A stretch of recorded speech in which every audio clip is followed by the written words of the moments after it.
হযরত মুহাম্মদ সাল্লাল্লাহু আলাইহি ওয়াসাল্লাম ৪০ বছর বয়সে প্রথম ওহী পান।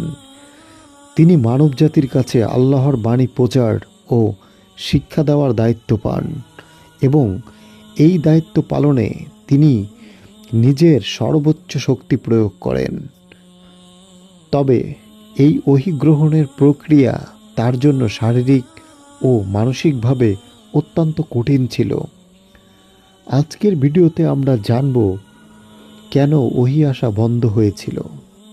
হযরত মুহাম্মদ সাল্লাল্লাহু আলাইহি ওয়াসাল্লাম যখন ওহী গ্রহণ করতেন তখন তার উপর প্রচণ্ড চাপ সৃষ্টি করত।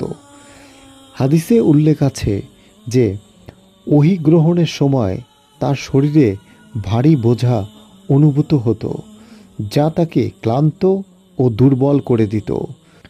সহিহ বুখারী হাদিস নম্বর ২। এই প্রক্রিয়া শুধু শারীরিকভাবেই নয়, মানসিকভাবেও ছিল কঠিন। একই সঙ্গে তিনি মক্কার বিরোধীদের থেকে প্রবল প্রত্যাখ্যান ও বিরোধিতার সম্মুখীন হচ্ছিলেন।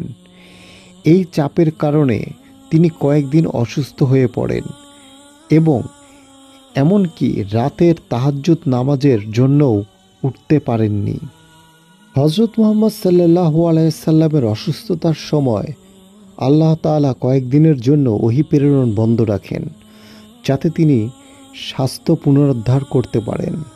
এই সময়ে মক্কার একজন নারী আবু লাহাবের স্ত্রী তাকে উপহাস করে বলেন, দেখছি তোমার শয়তান তোমাকে ছেড়ে চলে গেছে।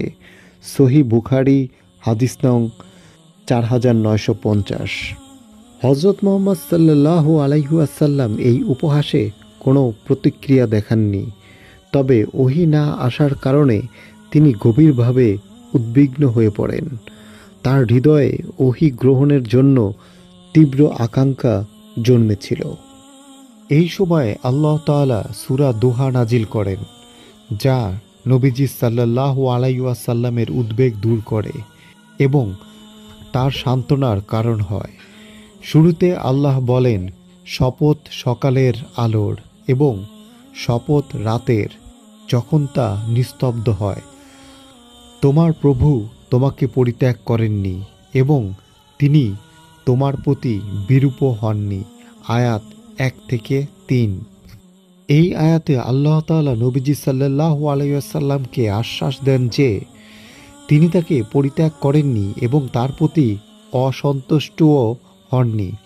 এই সান্ত্বনামূলক বাণী নবীজির মানসিক চাপ কমায় এবং তাকে তার বিরোধের কথা উপেক্ষা করতে উৎসাহিত করে। আল্লাহ তাআলা সূরা দোহায় আরও বলেন, এবং অবশ্যই তোমার জন্য আখিরাত এই দুনিয়ার চেয়ে অনেক উত্তম এবং শীঘ্রই তোমার প্রভু তোমাকে এত বেশি দেবেন যে তুমি সন্তুষ্ট হবে। আয়াত ৪-৫। এই আয়াতে আল্লাহ তাআলা নবীজিকে আশ্বাস দেন যে আখিরাত তার জন্য এই পৃথিবীর জীবনের চেয়ে অনেক উত্তম হবে। হাদিসে উল্লেখ আছে যে আল্লাহ তাকে প্রতিশ্রুতি দেন যে তার উম্মত ক্ষমাপ্রাপ্ত হবে, তারা জান্নাতে প্রবেশ করবে এবং তাদের নেক আমল বহুগুণ বৃদ্ধি পাবে। সহিহ মুসলিম হাদিস নং ১৯৬। এই বাণী নবীজি সাল্লাল্লাহু আলাইহি ওয়াসাল্লামের হৃদয়ে অপার আনন্দ নিয়ে আসে।